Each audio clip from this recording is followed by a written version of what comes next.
Good evening. Welcome tonight to Farragut Board of Mayor and Aldermen meeting. We're going to kick this off with the beer board. Tonight we've got one beer permit on the agenda. We'll go ahead and call this to order. First on the agenda is an approval of minutes from August 14th, 2025. Second. All right. Any questions, changes, anything to add? Okay, with that, all in favor of approval, say aye. Aye. All opposed, say no. Great, that passes. So we've got a beer permit. We've got an approval of a Class 1 on-premise beer permit for Tupelo Honey Hospitality Group at 126 Biddle Farms Boulevard. Yes, sir. The purpose of the agenda item is to approve the Class 1 on-premise beer permit for Tupelo Honey. Their applications and information are in order, and the motion is to approve the Class 1 on-premise beer permit for Tupelo Honey, subject to obtaining their certificate of occupancy.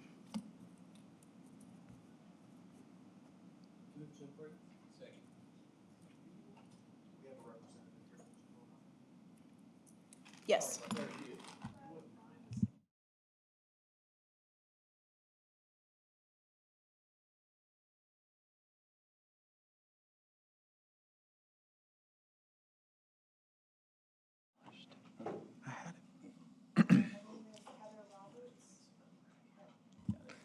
My name is Heather Roberts, and the address is 126 Biddle Farms. Thanks. Can you tell us a little bit about the store? There's a lot of excitement in the community. Planning on opening, anything you want to share with us? Yeah, so we're going to be opening for friends and family on September 26th. Hopefully opening to the public on the 30th. Construction is pretty much done. We are still waiting for our certificate of occupancy, but we're hoping to have that on Monday. Awesome. That's great. Well, I would just remind you that we take selling alcohol to minors very, very seriously in the town. Do you have training and everything set up for new employees? Also 6 months down the road when you hire new employees after that? Yes, of course. So we already have a location downtown Knoxville, so we're very familiar with the Tennessee laws. Everybody will be going through their TABC courses before we open, and we have like an in-store training program too. Great. And you've got a packet from Allison? Excellent. Does anybody else on the board have any questions? None. Okay, fantastic. All in favor of approval, say aye. Aye. Aye. All opposed, say no. Welcome to Farragut, and we wish you the best of luck. Thank you so much. This concludes our beer board for the evening.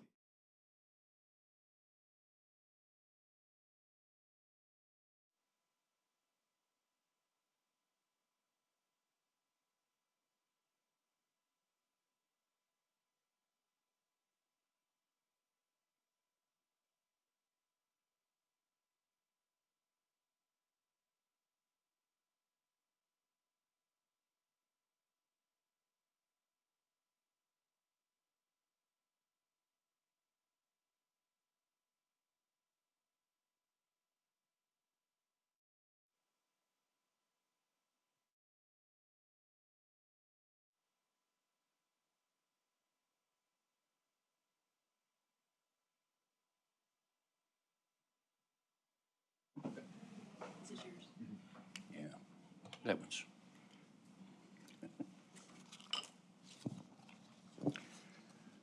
Okay. My name is Ron Williams, fourth elected mayor of town of Farragut. We appreciate that each of you is taking your time from your busy schedules to either attend or view tonight's meeting to see how our town government works. All Farragut Board Mayor and Alderman meetings are public notice per Tennessee state law. All board meetings and minutes are taken and are available at a later time. Each meeting will be recorded, can be viewed later on the YouTube channel. If you are in attendance, you should be able to pick up a copy of tonight's agenda at the door when you come in. If you could not attend tonight and are viewing from home, then the agenda is available online at our website. For those in attendance who would like to speak, please pick up a blue card at the door, write your name and agenda number that you wish to comment on. There will also be a time reserved near the end of the meeting for citizens' comments on non-agenda items which you may want to speak of. Fill out the blue card and bring it up to the town recorder, who's sitting right here on the front on my right. On each agenda item, Mayor will ask town recorder for residents' input. During this time, any Farragut resident wishing to speak at the board on that specific agenda item may do so for up to 3 minutes. After being recognized by the mayor, please go to the podium microphone to be heard by, viewed by all. To conduct efficient business-like meetings, the town has adopted rules for how its meetings will be conducted. Primarily, these rules are designed to keep the meeting moving, assure that all points of view are heard and considered, and to provide common courtesy to everyone. We ask that you observe the established meeting rules when addressing the board. At the beginning of our presentation, please state your name, address for the record. We ask that you address all the resident questions to the mayor, in his absence, the vice mayor. Do not direct questions to the alderman or staff members. If necessary, the mayor may call on an alderman or staff member concerning your question or comments. Once you've given your input, please return to your seat so we can continue. We ask that every speaker avoid use of improper language, profanity, or inappropriate conduct, and address issues, not individuals or personalities. Speakers should strive to avoid redundancy and should have their own original points. We also ask that you stay on topic for that specific agenda item. Okay, we will start tonight's meeting with a roll call by our town recorder for a quorum. Alderman Kane. Here. Vice Mayor Meyer. Here. Alderman Burnett. Here. Mayor Ron Williams. Mayor Williams here. We do have a quorum. Thank you, Allison.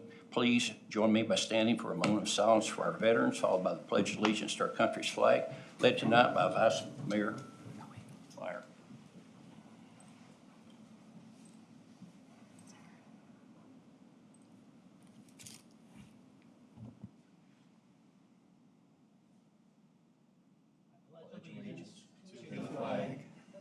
States of America and to the republic for which it stands, one nation, under God, indivisible, with liberty and justice for all.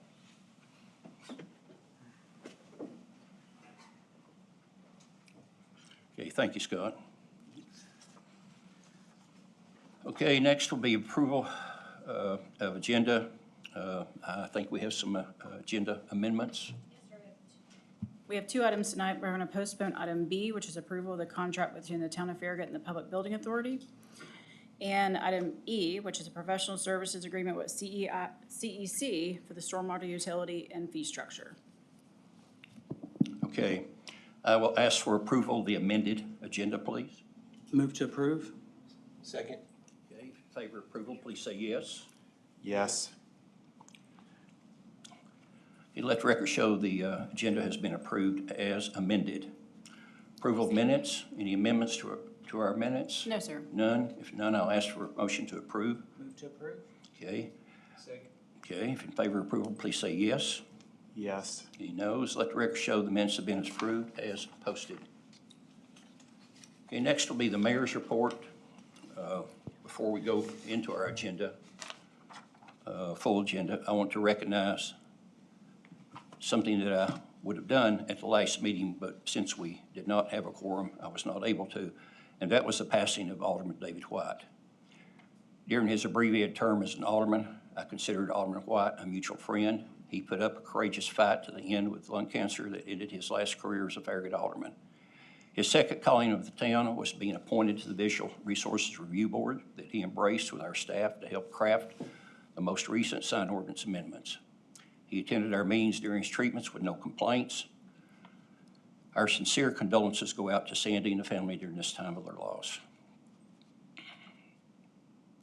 Okay, next will be school donation presentation by Alderman Burnett. Great. If y'all want to go ahead and start making your way up here, that'd be great.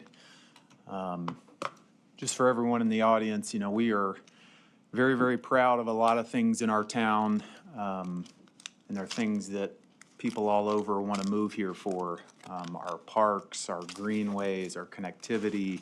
We have so many things in our community that people love and that draw people here, but there's no doubt that one of the treasures of our town is our schools. And so we are very, very proud, excited, and grateful to be able to give $27,000 to each of our Farragut schools, as well as a very generous check to our Farragut High School Foundation. So from the bottom of our heart, everybody up here on the board and everybody in our community, thank you for making the Farragut schools even more special than they've been in the past. And we're excited to be able to give you this money. Are you, you ready for the money now? Agreed.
Okay, next will be our Constitution Week, Daughters of the American Revolution Proclamation presentation, and it'll be read by our Alderman, Vice Mayor. So this is the Town of Farragut Proclamation. Whereas the National Society Daughters of the American Revolution, founded October 11th, 1890, and incorporated by an act of Congress in 1896, is headquartered in Washington, D.C., acting as a nonprofit, non-political, volunteer women's service organization.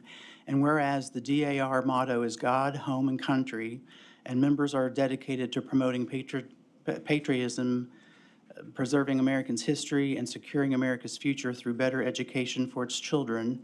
And whereas DAR members support these goals by engaging in worthy service endeavors to include supporting scholarship programs in our schools, honoring veterans in our communities, developing a memorial highlighting our national achievements, and participating in naturalization ceremonies for our new citizens. And whereas the DAR boasts 190,000 members in 3,000 chapters across the United States and throughout the world, and more than 1 million women serving as members since the DAR was established in 1890.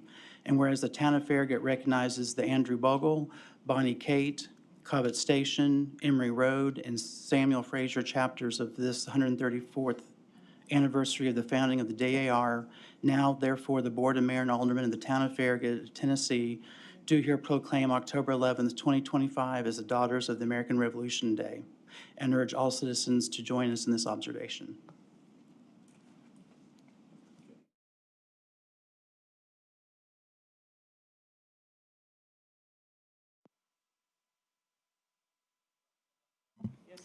Yeah, so we have the Constitution Week one as well, if you want to wait till he says that one, and then we'll get one picture together. Another one? Okay. Both? I'll do both. All right, here we go. All right, Town of Farragut Proclamation Constitution Week 2025. Whereas September 17th, 2025 marks the 238th anniversary of the drafting of the Constitution of the United States of America by the Constitutional Convention, and whereas it is fitting and proper to officially recognize this magnificent document and its memorable anniversary, and to the patriotic celebrations which will commemorate the occasion, and whereas Public Law 915 guarantees the issuing of a proclamation each year by the President of the United States of America, designating September 17th through the 23rd as Constitution Week. Now therefore, the Board of Mayor and Aldermen of the Town of Farragut, Tennessee, do hereby proclaim September 17th through the 23rd, 2025 to be Constitution Week in the Town of Farragut, and ask our citizens to reaffirm the ideals the framers of the Constitution had in 1787 by vigilantly protecting the freedoms guaranteed us through this guardian of our liberties, remembering that the lost rights may never be regained. And we have a representative here for a picture.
Okay, next will be our ordinances. Tonight, we have two ordinances for public hearing and review that are, well, let's see here.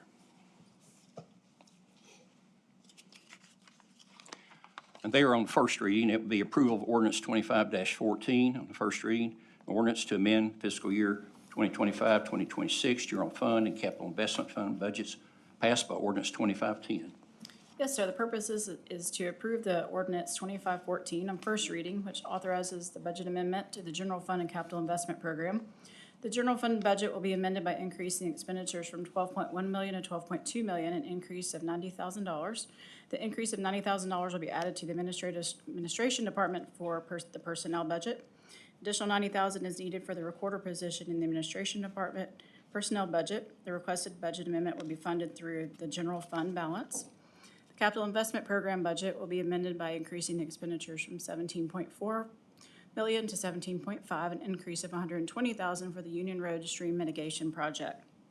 The motion is to approve ordinance 2514, an ordinance to amend fiscal year 2025-26 general fund and capital investment fund budgets passed by ordinance 2510 on first reading. Okay, thank you, Allison. Do we, Move to approve. okay, thank you. We have a No, sir. okay, thank you. Then let's move on to discussion. Alderman Kane? No question. Vice Mayor? Pass. I have none as well. Discussion closed. I ask Town Recorder for a roll call vote, please. Alderman Burnett. Yes. Alderman Kane. Yes. Vice Mayor Meyer. Mayor Williams. Mayor Williams, yes. Thank you. Let the record show that ordinance 2510 has been approved on the first reading. Okay. Okay, next will be approval of ordinance 25-16 on first reading to amend the Farragut Municipal Code, Chapter 2, Administration Section 2.104 to replace the existing section. Copies of the records and ordinances in its entirety with a new section titled Guidelines for Access and Reproduction. Yes, sir. The State of Tennessee Comptroller's Office of the Open Records Council established a model best practices and public records policy for use by records custodians in compliance with Tennessee Code annotated 107503. Ordinance 2516 is based on that approved policy.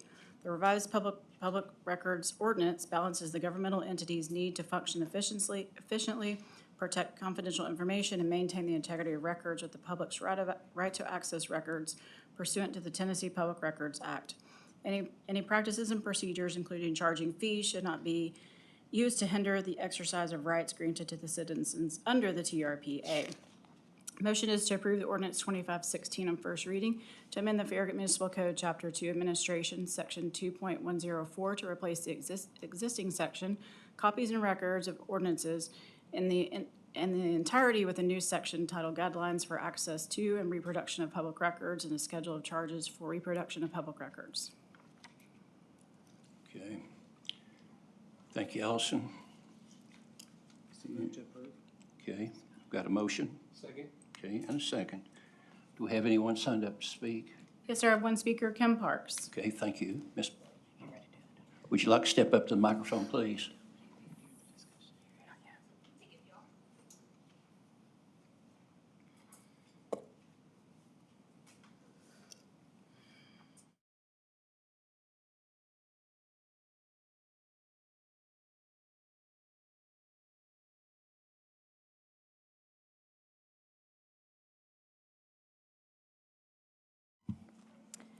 Can you hear me? All right. Kim Parks, Farragut Hills Boulevard. Mayor, aldermen, and fellow citizens, welcome. Before I begin, I respectfully request that I not be interrupted. I provided each of you with a handout containing my exhibits, and I ask that you follow along as I present it. I stand before you today not only as a resident, but as somebody who has exercised my lawful right under the Tennessee Public Records Act to hold this government accountable. On July 9th, I submitted a formal records request to the town recorder, Allison Myers, seeking all communication between the town of Farragut and the Tennessee Comptroller's Office, and from 2020 to present. Here are the facts. Exhibit A. My request was lawful, specific, and reiterated that inspection was free under Tennessee law. The town recorder acknowledged the request, but then delayed attempting to impose improper costs and pressed me to narrow the scope. This is not what the law requires, so I opted for in-person inspection. On September 4th, I arrived at 9 a.m. and I remained until 11:34 a.m. with Miss Myers. I took photos of every folder on the thumb drive that she presented to me because from the start she attempted to hide documents by shifting the folder columns out of my view. I offered to provide my own thumb drive. She refused and insisted I use a government thumb drive for purchase, saying she needed to check pricing with Travis. During the inspection, I reminded her that records must be provided in the original format, their natural state, not converted to PDFs. She acknowledged this point. When I was still reviewing, she said that she had a doctor's appointment and told me I needed to return later for the thumb drive, as Travis never responded. On September 5th, I returned to pick up the drive. She was charging $15, which is fine. In the lobby, I decided to check the thumb drive. I discovered that the thumb drive was not in the original state I had review. Exhibit B shows the original state of the records. Exhibit C shows the altered state of the records. I refused to accept or purchase that altered record because it was against the law for the records custodian to alter government documents. I immediately emailed this board about the violation. Shortly after that, I received an email from the town administrator, David Smoke, responding to the Board of Mayor and Aldermen's email that I sent them. He was not part of that email. David Smoke claimed the PDFs were a mirror, a responsive of the responsive records and meant to provide context. This is not what the law requires. The law requires production in the original state, not what staff decides to compile, mirror, or recreate. Mr. Smoke's response also raises a red flag. He was not included in my original email to the board. For him to receive it, someone forwarded it to him, and then the evidence of who did was deleted. That too is altering a government record. Further, the PDF files produced do not, in fact, mirror the requested records. Exhibit D shows an email labeled ARPA monies from the comptroller's office, clearly responsive to my request. Yet Exhibit E shows that none of these comptroller communications appeared in the compiled folder Allison had created for me. It is not a clerical mistake. It is destruction, alteration, or concealment of a government record. Tennessee law is clear. TCA 39-16-504 makes it a felony to knowingly alter, destroy, or conceal a government record. By deleting and withholding responsive records, Ms. Myers has violated both the letter and the spirit of the Tennessee Public Records Act. The Open Records Act was written to protect citizens from exactly this. Government officials deciding what the public is allowed to see. Transparency is not optional. It's the law. And yet, while these violations stand, this board is considering Ordinance 25-16, which would further restrict citizens' access to records. What good is passing stricter rules if the person entrusted with our records has already broken the law under the existing ones? Allison Myers has broken public trust. Her actions compromise the integrity of this town's records and undermine confidence in this government. The only responsible course is termination. Anything less sends the message that violations of transparency, state law, and the people's right to know will not be tolerated in Farragut. Thank you and have a great day. And that concludes our speakers. Okay. Mayor, do you mind if I jump in on this one? I was fixing calling you, I'm sorry. Oh, you're fine, you're fine.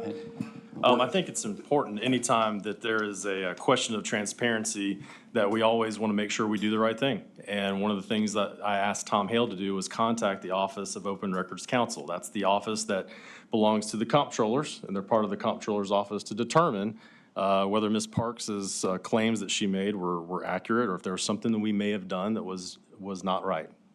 And so we just got a response back actually from them today, and I wanted to read that for the board and for the public so they understand what the Office of Open Records Counsel is saying. Please do. Said, Mr. Hale, you contacted the Office of Open Records Counsel for assistance dealing with the public records request submitted to the City of Farragut by an individual identified as Kimberly Parks. Our office does not have the statutory authority to determine whether Farragut is in compliance with the Tennessee Public Records Act, but I'm happy to look over the correspondence with Ms. Parks and address some of the issues she identifies. Ms. Parks seems to be under the impression that a custodian must produce records in their original file format. That is not the case. The converted record must be accurate to the original, and converting from one file type to another cannot be used as an excuse to make a record unusable. But if the record in one format is faithful to the original, it does not run afoul of the Tennessee Public Records Act. This comes up in our office is with Excel files. If we print an Excel file to a PDF and it becomes practically impossible to line up the information in the spreadsheet in a usable manner, that is problematic. If we can change the font sizes and spacing such that all the information shows up in a way that is readable in PDF, that is okay. Ms. Parks repeatedly states that citizens have the right to inspect public records as maintained. That language does not appear in the Tennessee Public Records Act, although it is the kind of language I have seen a large language model like ChatGPT make up before when it was asked about the TPRA. Two other statements Ms. Parks made are worth addressing. First, she stated that the Tennessee Public Records Act prohibits custodians from creating new records or altering existing ones in response to a request. The Tennessee Public Records Act in no way prohibits custodians from creating new records. Custodians are also free to convert a record from one file type to another. Converting a Word file to a PDF is not altering the document in this context. Second, Ms. Parks states that records she was able to view on a flash drive, but which were not responsive to her original request and which may or may not be subject to inspection at all, must remain part of the record set. That is not true. Ms. Parks can request those records, and if they are public records and not confidential, she can review them. But the fact that they were accidentally included does not mean that they must be included at all times in the future. So I just wanted to read that into the record because basically what the Office of Open Records Counsel is saying is we did the right thing with the records that we provided to her. We did make an error in providing more records than we probably should have. And I explained to Ms. Parks that she's welcome to those records. She just needs to request them in any other format like she's used to doing when she comes and requests records from the town. Okay, David, that looks good. Mr. Hale, do you have anything to add at this moment? No. You do not? Okay.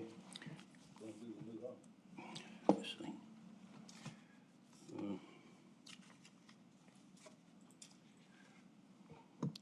Okay, yes, now we're open for discussion, and I'll call on Alderman Burnett. No questions. Vice Mayor. Pass. Alderman Kane. No questions. I have nothing as well. With a motion and a second, I'll ask Town Recorder for roll call vote, please. Alderman Burnett. Yes? Alderman Kane. Yes. Vice Mayor Meyer. Mayor Williams. Mayor Williams, yes. Okay, let the record show that it has been approved. Okay, next will be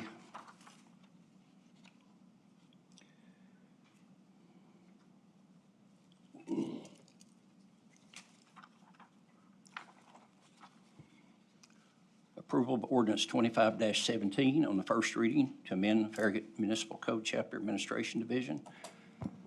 3, Recorder Section 2.103, Town Treasurer, to separate the roles of Town Recorder and Town Treasurer.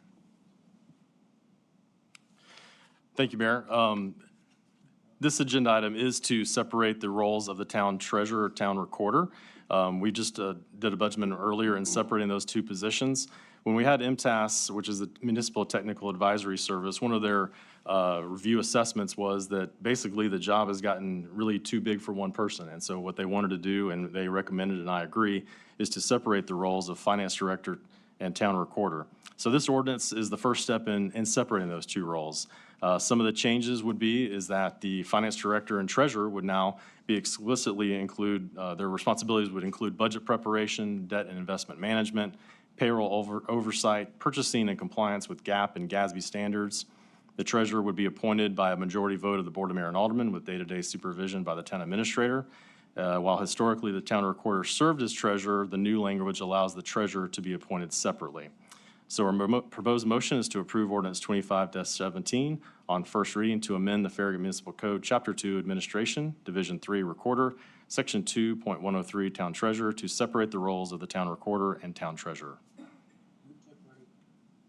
Second. Okay, thank you. Do we have anyone signed up on this one? No, sir. Do not? Okay, we'll move on to discussion. Alderman Burnett, No questions. Alderman Kane. just have a question. Can you kind of clarify, David, on salary ranges and so on for the two new positions? So we know that. For the new positions, I probably need to go back and look, but I don't know the ranges off the top of my head. We put enough money in the budget to make sure we had plenty in there for these two positions going forward, so we should not need to come back to the board and ask for any amendments at all for that. Okay, thank you, Alderman Kane. I have nothing as well. So we have a motion and a second. I'll ask the town recorder for a roll call vote, please. Alderman Burnett. Yes. Alderman Kane. Yes. Vice Mayor Meyer. Yes. Mayor Williams. Mayor Williams, yes. Let the record show that it has been approved as requested. Next will be approval of ordinance 2509 on the second reading and public hearing to amend the Farragut Municipal Code, Chapter 109, signs to clarify when signs may be removed by property owner, Town of Farragut applicant. Good evening. I'm Mark Shipley. I'll present this item. This actually came as a request of Alderman White. The language in ordinance 2509 was initially put together by the town attorney, and the staff had some input. This went to the Planning Commission at their meeting in July of 17th, and they unanimously recommended approval of this ordinance to the board. As I stated during first reading, most notably, this ordinance clearly establishes what the public right-of-way is for purposes of sign placement and the ability of the town to remove signs in that right-of-way. There are some other things in the ordinance, but that's the biggest change. And that adds a lot of consistency and clarity because people don't know where the right-of-way is, and it does vary depending on the context. So that way, if this passes basically 12 feet, if it's in that space, then it's considered to be the public right-of-way for purposes of sign removal. So when this was presented to the board in August, it was unanimously supported on first reading. There have been no changes to ordinance 25-09, and the staff is recommending approval of ordinance 25-09 on second reading. Second. Okay, thank you. Looks like, do we have anyone signed up to speak? No, sir. Residents, none, okay. Then we'll move on to discussion, and it'll be Alderman Kane. Can I ask for one? Yes, go right This ahead. goes into the actual public record. Can we call this the David White ordinance? So he was so adamant about it, and he was so focused on it. Yes, he was, and he did a good job with it, working with the staff and with his fellow committee members, and that was something that was near and dear to his heart, and that's a good call. Okay, thank you. Alderman Burnett? No questions. Vice Mayor? I have nothing as well. Town recorder, please have a roll call vote. Alderman Burnett. Yes. Alderman Kane. Yes. Vice Mayor Meyer. Yes. Mayor Williams. Mayor Williams, yes. Thank you. Let the record show that ordinance 2509 has been approved on the second and final reading by roll call vote September 11th, 2025 at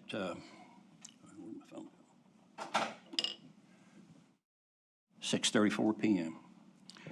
Okay, next will be a resolution, like we do have one to review and consider for approval of Resolution R 2025-13, Knox County, City of Knoxville, Town of Farragut, multi-jurisdictional local hazard mitigation plan.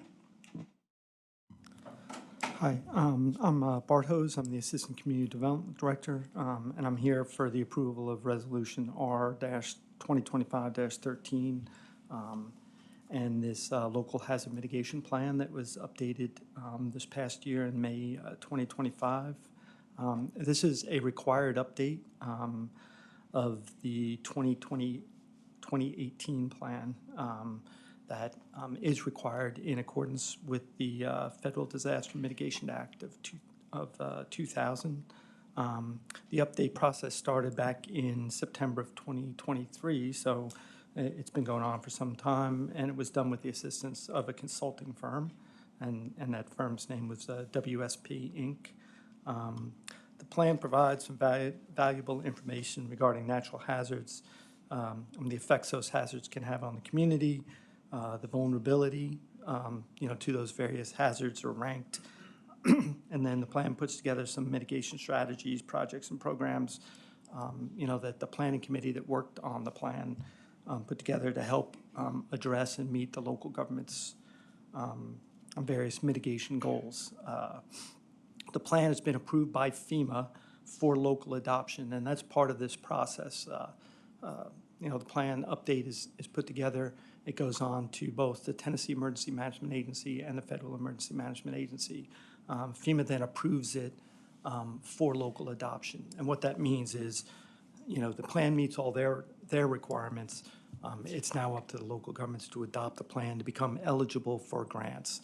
And that's really what this revolves around, is that, the plan is good, but for each local government that's covered by the plan, they have to adopt it in order to be eligible for those various mitigation grants when they become available. So that's what we're here for tonight, to potentially to adopt the plan, to make the town of Farragut eligible for for grants if and when they're available. Okay, Bart, thank you. Approve. Second. Okay. Any resident comments? No, sir. None? Okay, then discussion, Vice Mayor? Pass. Alderman Burnett? No questions. Alderman Kane? No questions. I have nothing as well. Again, I'll ask for a roll call vote, please. Alderman Burnett. Yes. Alderman Kane. Yes. Vice Mayor Meyer. Mayor Williams. Mayor Williams, yes. Let the record show Resolution R 2025-13 has been approved as requested by roll call vote. And looks like it's approximately 6:37 p.m. We have an amended agenda tonight to review and consider for approval. I'll ask the board if they need to take a short break. If not, okay, then we'll move on. Approval of agreement with Blue Ridge Waterways for purpose of stream mitigation credits for Union Road Multimodal Improvement Project. Yes, this is a purchase agreement with Blue Ridge Waterways for purchase of stream mitigation credits for the Union Road project. All road projects have an environmental impact. The Union Road project impacts Little Turkey Creek as it crosses. The current crossing is a very narrow bridge, and we're going back with the Union Road project. We'll expand that to a much wider box bridge. By expanding that width of the bridge, there is a loss of length of stream of 58.4 feet. That requires a purchase of 58.4 stream credits at a cost of $2,000 per credit for a total of $116,800. Staff recommends approval.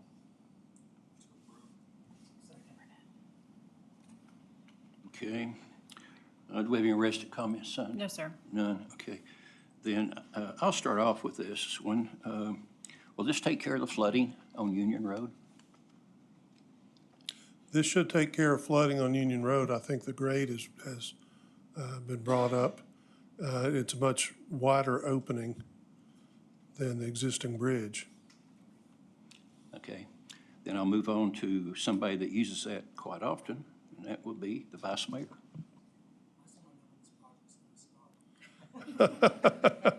It was planned before I was in office, and that's almost 8 years ago, so I was just Right. curious. And we are about 8 years into this now, and, Yeah. we are nearing a point where we should have all of the right-of-way.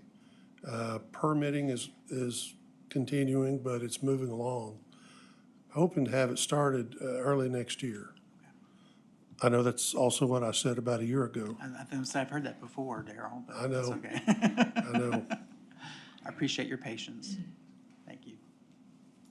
Okay, Alderman Burnett? No questions. Alderman Kane? No questions. Well, I just had the one, so we'll move on with a roll call vote, please. Alderman Burnett. Yes. Alderman Kane. Yes. Vice Mayor Meyer. Yes. Mayor Williams. Yes. Let the record show Resolution R 2025-13 has been approved as requested by roll call vote at approximately 6:40 PM. Okay.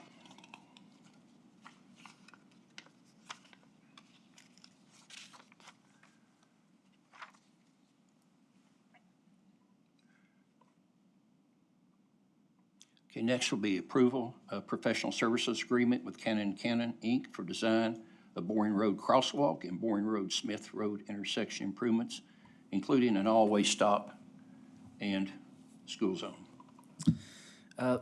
Yes, the purpose of this agenda item is approval of a professional services agreement with Cannon & Cannon for design of some improvements on Boring Road and Smith Road. On August 15th, Cannon & Cannon submitted the attached proposal for the design of the new mid-block crossing across Boring Road, an all-way stop at the intersection of Boring and Smith Road, and a new school zone on Smith with flashing beacons. This project's being undertaken in preparation for the opening of the new Knox County School off of Boring that is currently under construction. The design fee is lump sum in the amount of $37,950.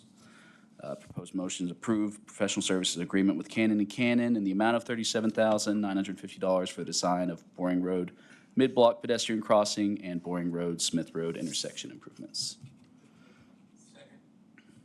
Okay, thank you. We have any resident comments on this one? No, sir. Okay, discussion, Vice Mayor? Pass. Alderman Kane? None.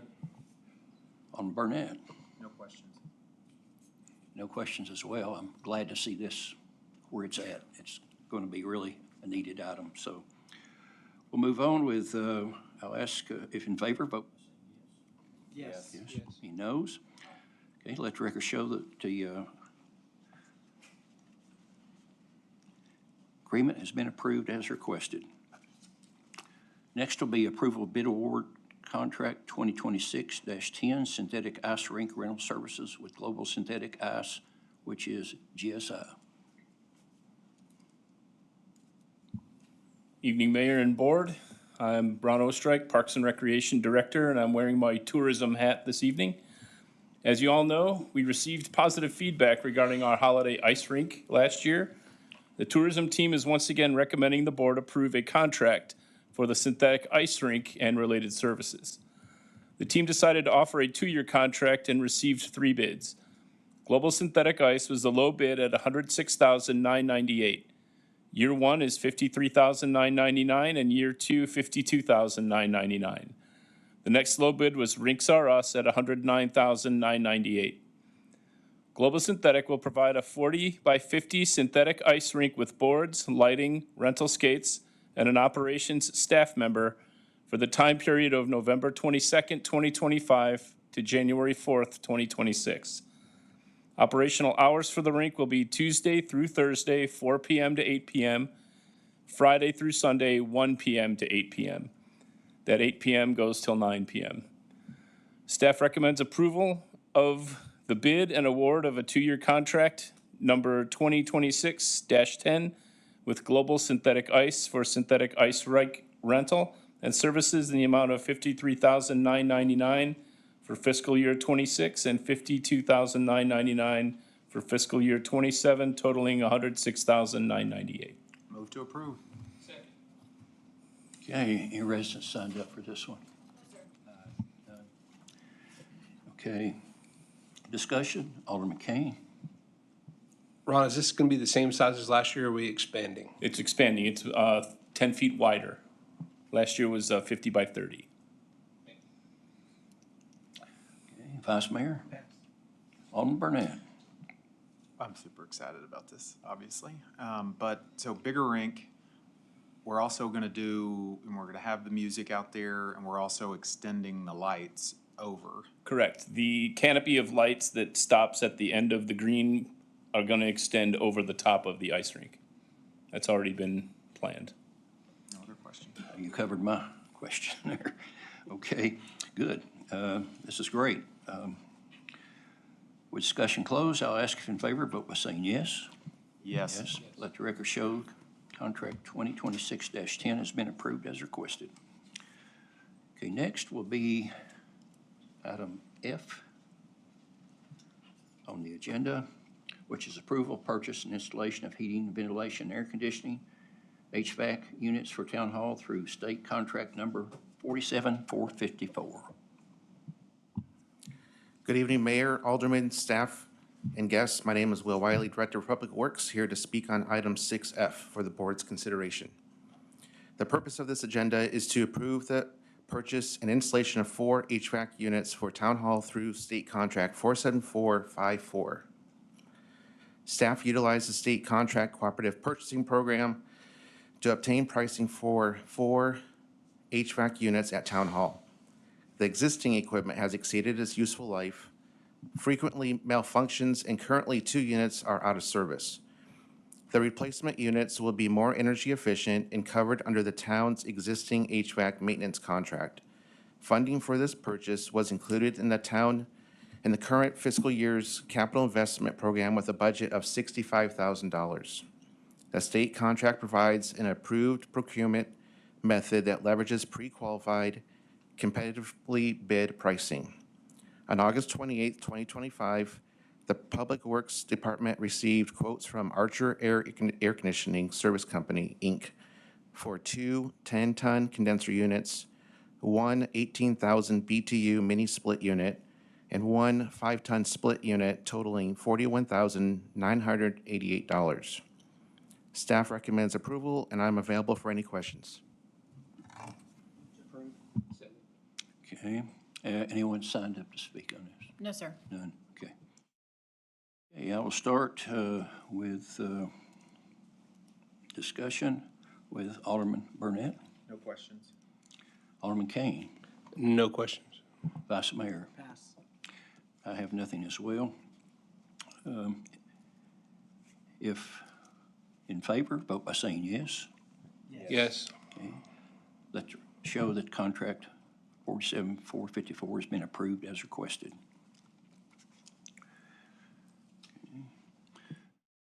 Next will be approval of the Education Relations Committee appointment. Yes, sir. Heather I think it's Clower, I believe, has presented her application for the Farragut Education Relations Committee. She's currently the president of the Farragut Intermediate School PTO. The motion is to appoint Heather Clower to the Education Relations Committee as a representative for the Farragut Intermediate School. Okay, thank you. Discussion? Alderman Kane? I got to meet her today. We had our first meeting of the year. Okay. And she was able to sit in on the meeting. I think she's going to be a good asset. Okay, I'm glad to hear that. Vice Mayor?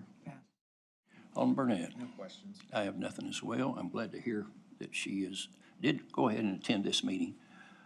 Discussion closed. In favor, vote by saying yes. Yes. Yes, any noes? Let the record show that the motion has been approved for the appointment.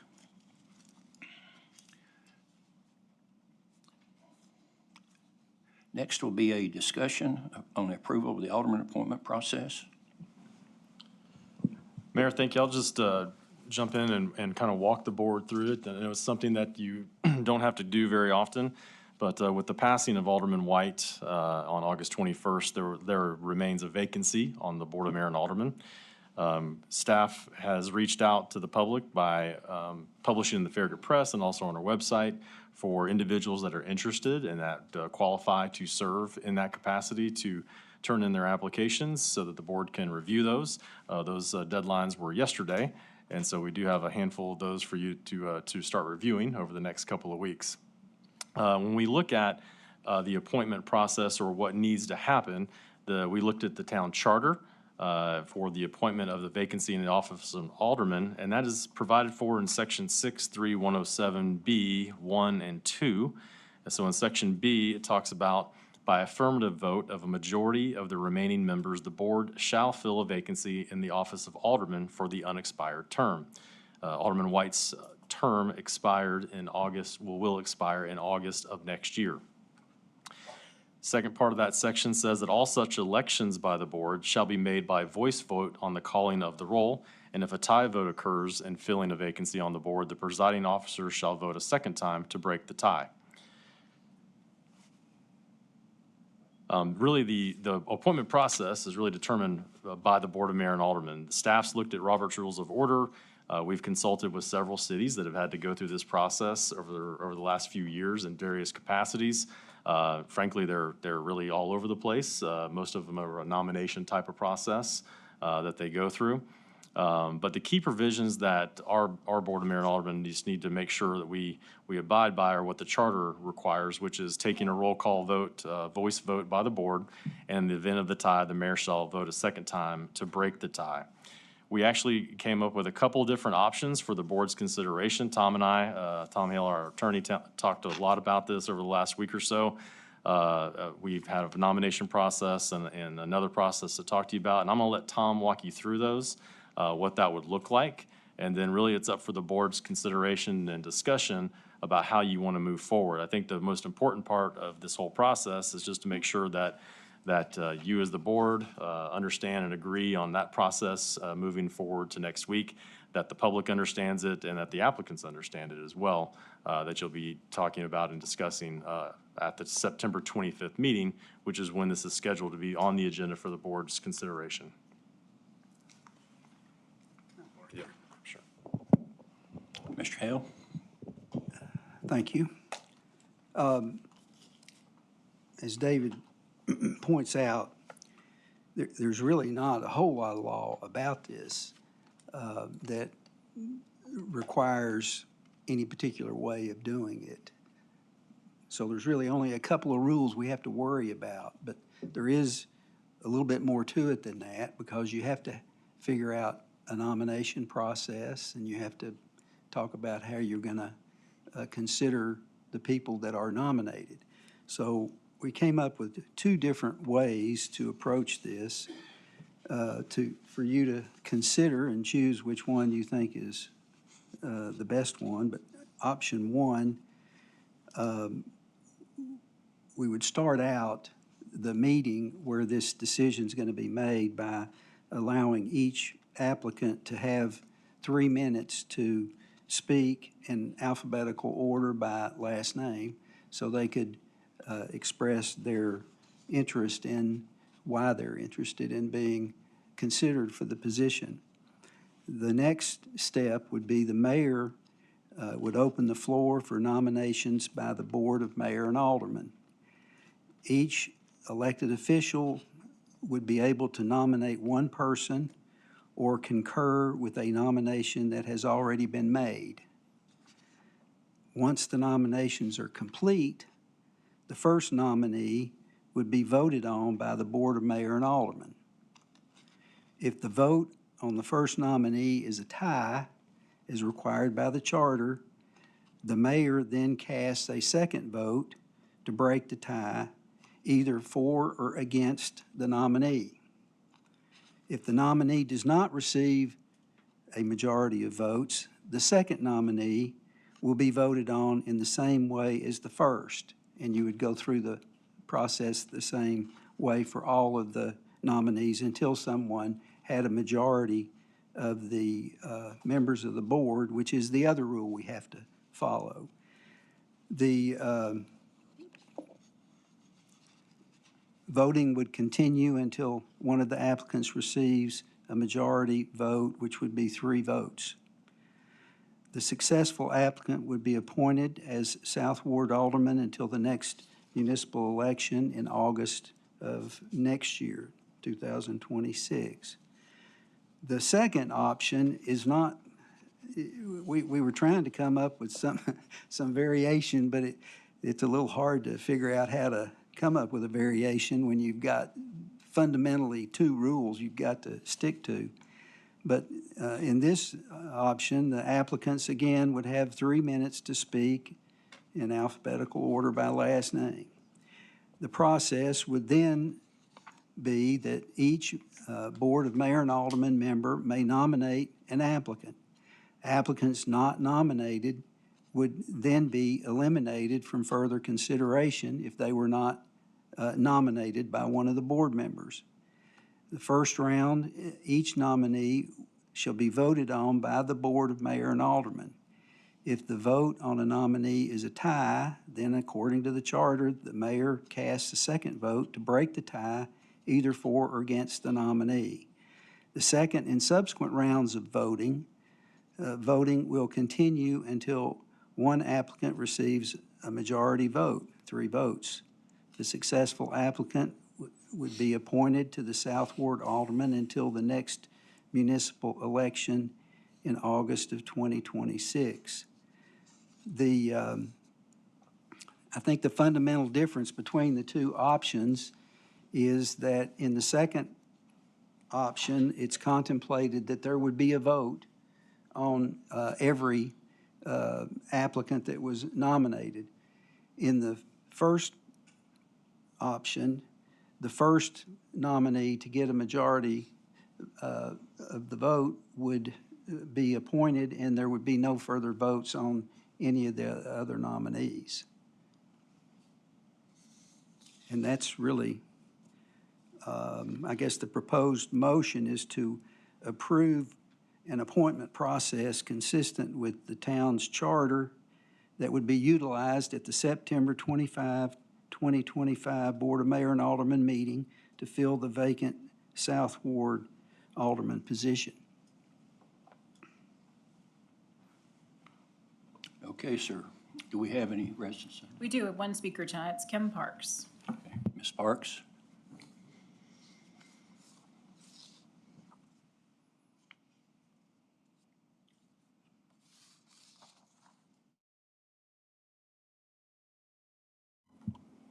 Good evening, Kimberly Parks, Farragut Hills Boulevard. I would like to ask for a 1 minute moment of silence in honor of the late David White.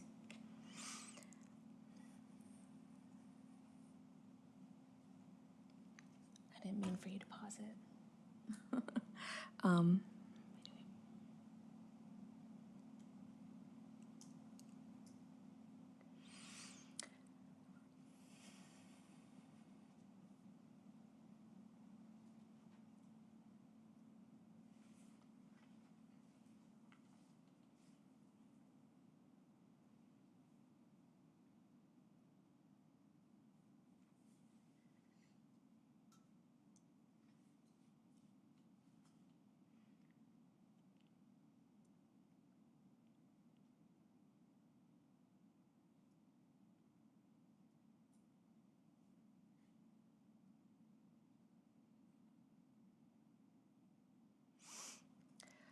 I want to begin by saying I had great respect for Alderman White, not only for his dedication to this town, but for the fairness and integrity with which he served. His passing leaves a tremendous void, and the best way to honor him is ensuring his replacement is chosen through a process that is transparent, fair, and above all, free of bias.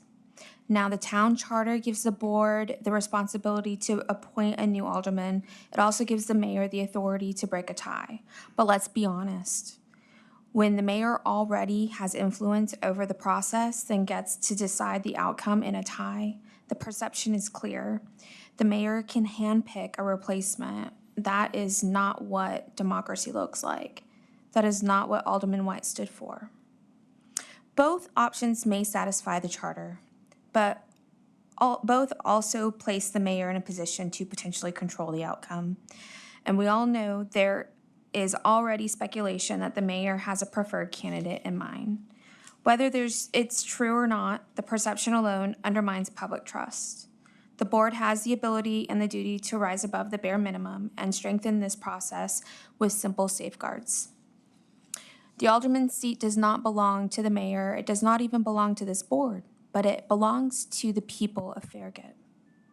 And the people deserve better than the process that can be tipped with one man's vote.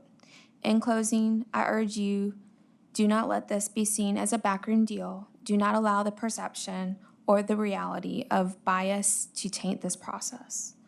Honor the memory of Alderman White with a process that strengthens trust in this board instead of weakening it.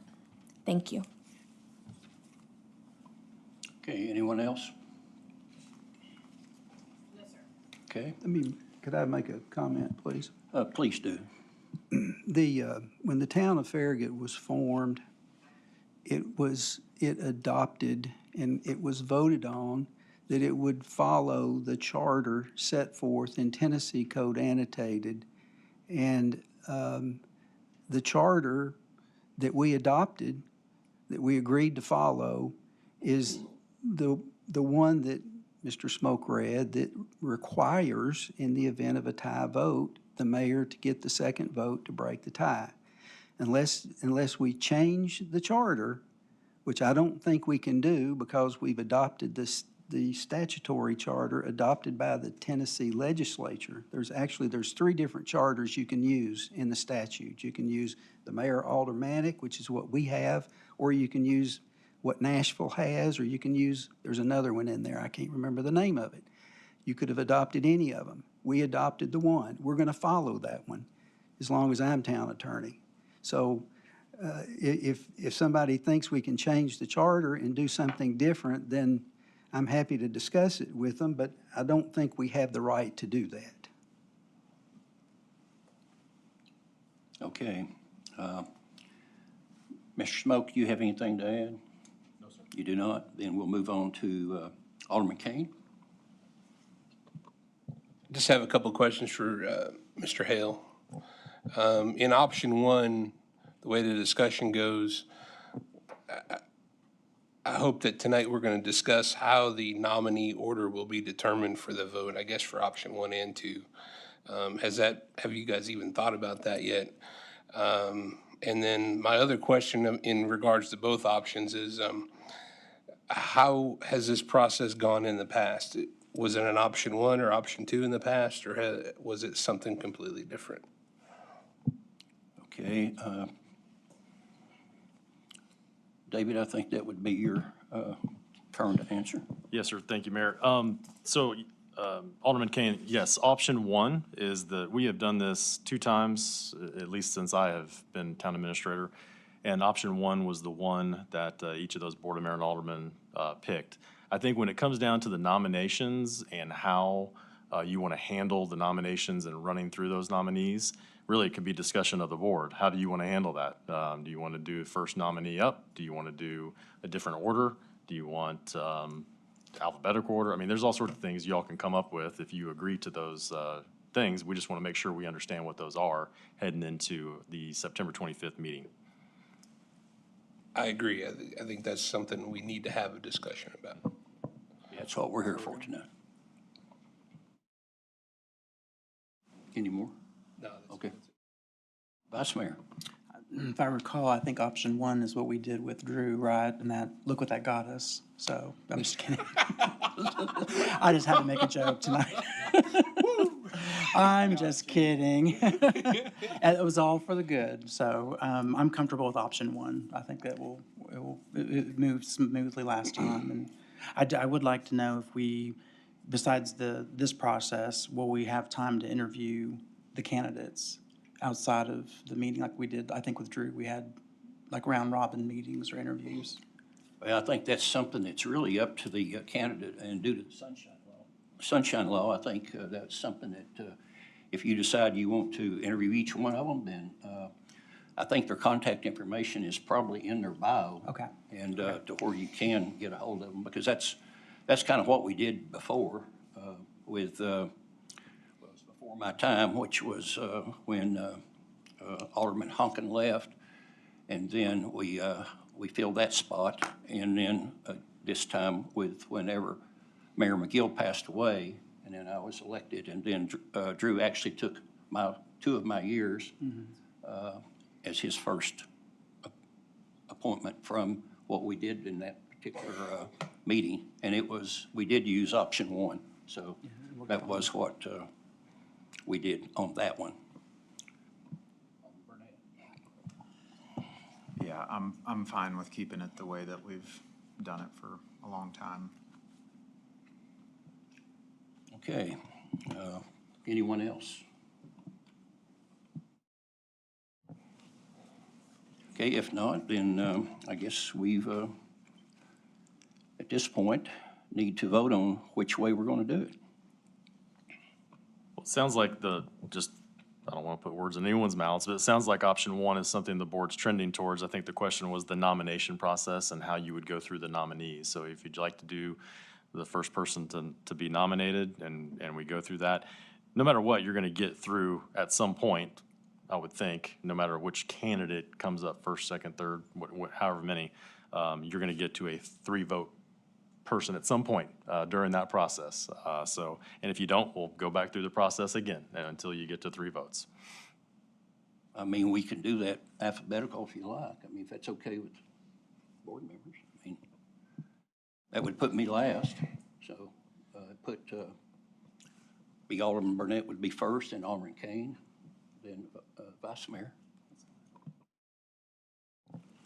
I'd like to see we do some kind of a random with the nominee, not necessarily put us in alphabetical order, but I think if we figure out the nominees and do some kind of a random order with them on the vote, that's the way I was trending. Okay, then we will actually call on them to come up and speak in alphabetical order. I think there's 6, so we'll have 6 different people coming up and speaking in alphabetical order. We can do the same thing with the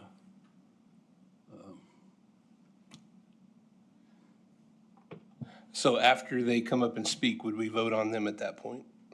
Or would we wait till all 6 vote? well, We can't do it. The way the process is, they would speak. All applicants get the right to speak. And if Okay. they're really, really, really good speakers, they might get nominated. I mean, you know what I'm saying? They have to be nominated before they're gonna get voted on. So. That's what I'm talking about. So. Are we gonna hear from all 6 of them, and then are we gonna nominate them? Yes, and you have time to ask questions during their 3-minute or after their 3 minutes if you want to. And if you want to meet with them individually before, you can, but obviously you've got a sunshine law problem if 2 of you meet with them. Unless the public meeting is the 25th. And so there would be the nomination process, and then the order in which you take the nominations is, I guess they speak in alphabetical order. The nominations are going to be voted on. I assume that people are going to make up their mind. The one thing that makes this a little simpler is that we only have 4 people voting, and the maximum number of nominations we can have is 4. If everybody nominates one person, all 4 of you. So it's limited and I think somebody's gonna figure out who they're gonna vote for during that process. And my guess is there's either gonna be 3 people voting for one nominee and not for anybody else, or there's gonna be a tie, and the mayor's gonna break the tie as required by the charter. So in whatever order you want to vote, I don't know that it matters. We can get a hat and put their names in there and pull I think that's exactly what we need to do at that point. Random pull And it vote out on, and vote on each person that way. yes. Yeah, that's why I'd like to see it, because, regardless of that, we're all gonna have, like you said, we probably will all have 3 people, the same person maybe, or so on. But I think each nominee deserves to have a vote. I think each nominee deserves to see how the board votes on them. I mean, they're willing to step up and move into this position. I think they deserve to have the opportunity to hear how the board wanted to vote for them. Well, that's option 2. Correct. I agree with Option one you. is we don't embarrass somebody after we pick somebody else, then have them voted on again. I'm not sure what that does, but it's your all's choice, how you want to do it. Can I throw something out there? Okay, go ahead. Yeah, my opinion is that we do it like we normally do it. I think when we risk, or it's on, sorry. When we change things, it makes it look like we're changing things to get a certain thing. And I have no angle towards anything on this. I just think the way we've done it has been working. I just question why would we change it if it has been working for a long time? Okay, Vice Mayor, do you have anything? I'm comfortable with those. Okay, yeah, okay. I guess Town Recorder will need a roll call vote on this. Alderman Burnett. What's the vote? Do I say, we gotta make a motion for one, right? Oh, yeah. Yeah, so we gotta make a, See, so I'll make a motion to approve number one, Option one. option one. I second. Okay. Now, we've had discussion prior to the vote. All right, Alderman Burnett. Yes. Alderman Kane. yes. Vice Mayor Meyer. Yes. Mayor Williams. Mayor Williams, yes? Yes. Yeah. Okay, so, what was the, vote? Jeez. I'm not sure why you have so many.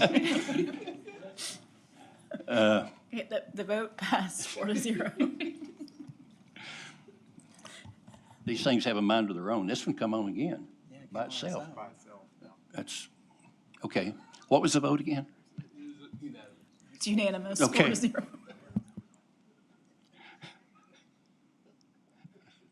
Okay, let the record show that the vote was unanimous. Will be option one. Okay, thank you.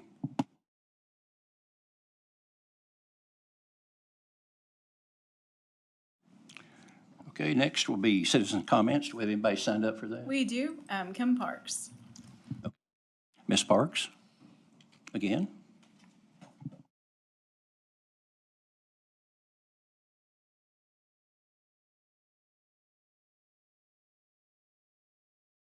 I feel like I've been at this microphone the only person. It's all right, though. Kimberly Parks, Farragut Hills Boulevard. So I want to just kind of circle back to my very first comment. So I actually contacted Deborah Fisher of the Tennessee Coalition. She's the executive director. And she specifically has said otherwise about my concerns. And so the TCA may not specifically say what I claimed, but the case law does. And that's the difference here. I'm not an attorney, but my attorneys have told me otherwise.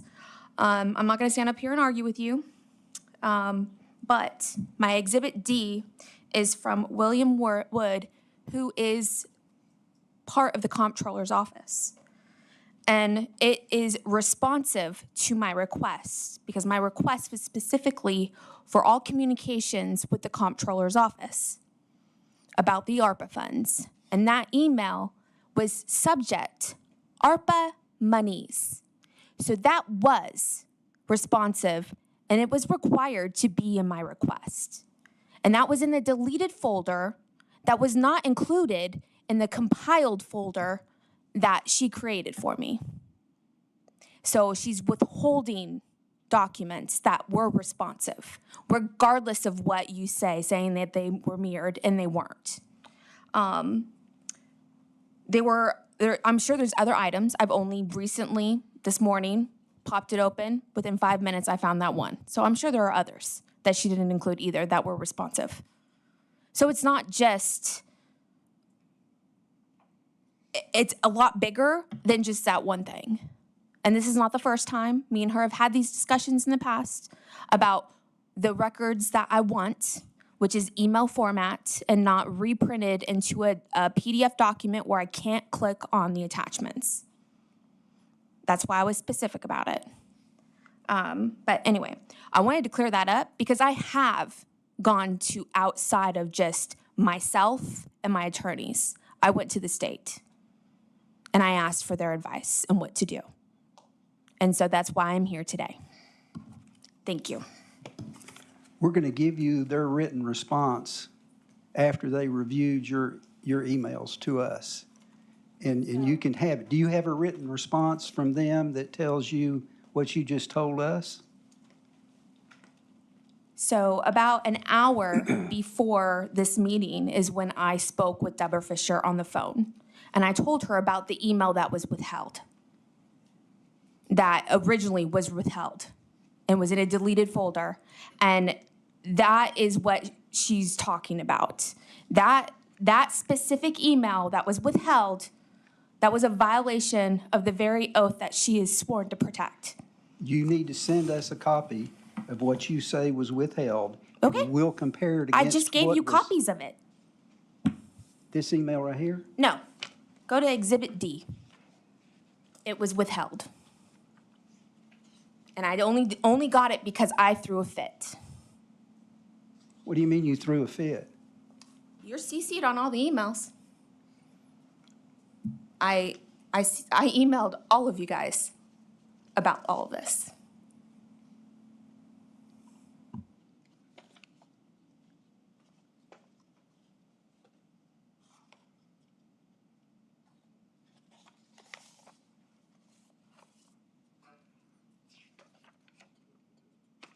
Yeah, we're just going to have to look at it and see.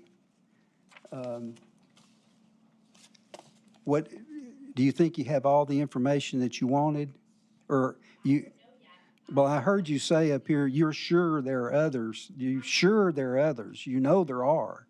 How do you know that? Can you just come in here and say these kind of things without having any basis to say what you're saying, other than one email? Well, we're not perfect. I'll guarantee you that. We're not perfect. So, and I'm not even sure what this has to do with anything, actually. We'll look into it and we'll be back in touch. And we'll send you Mr. May's response to my request, and you can then maybe learn what the law is instead of using AI.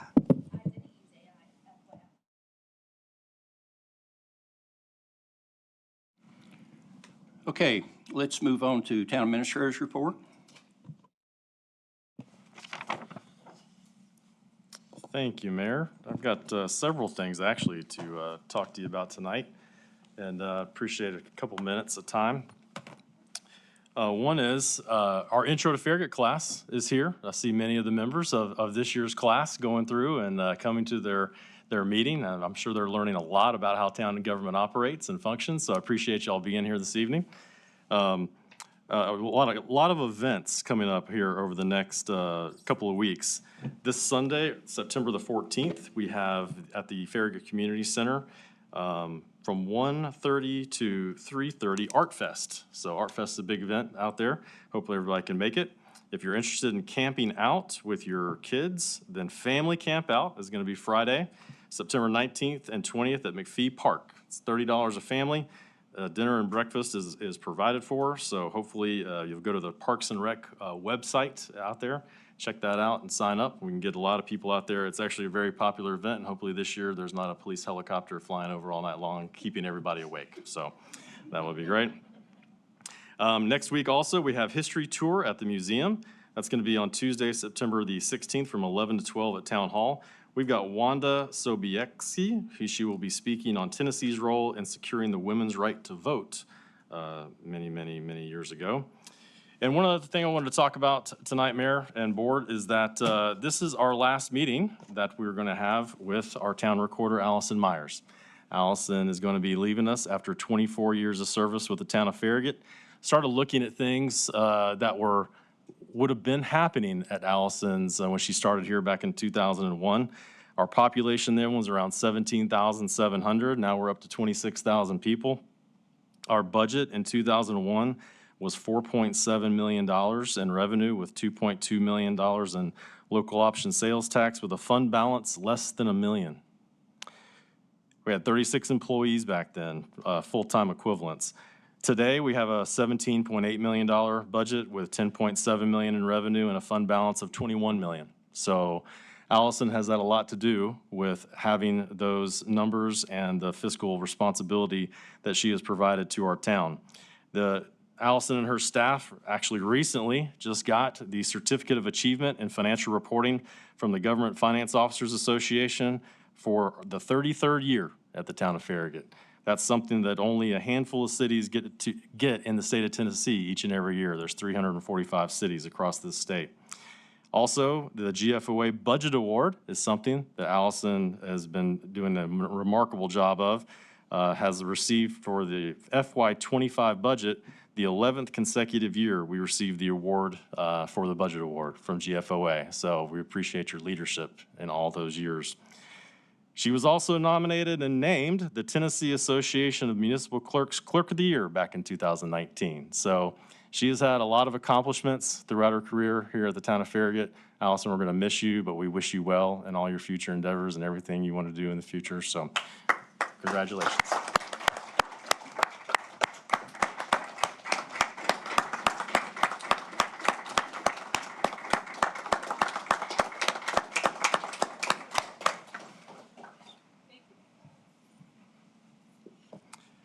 That's all I have to report, Mayor.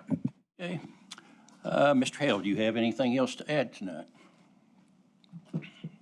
Just a couple of things. I'd like to thank Allison for all the help she's given me over the years. We've worked together a lot, and you've always been professional, prompt, and very helpful, and I thank you very much for that. I get a little irritated sometimes. I'm sorry that I do. But I don't like it when people come in and accuse our good employees of doing things that are inappropriate without any basis for doing it. We're not perfect. Nobody's ever going to be perfect in the town. And you need to recognize what a good group of employees we have here instead of coming down here and running people down with no good reason.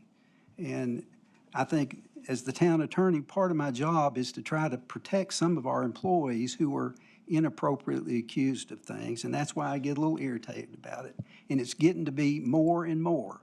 Didn't used to happen ever, but now for some reason we've got a lot of people that want to do that kind of thing, and I think it's not appropriate. If you have something really to complain about, then go to the authorities and make your complaint and see where that goes. Thank you very much. Okay, sir. Thank you for your report. Time is approximately 7:23 p.m. and without objection, September 11th, 2025, Farragut Mayor Board and Alderman meeting is now adjourned. Thank you, gentlemen, for a great meeting.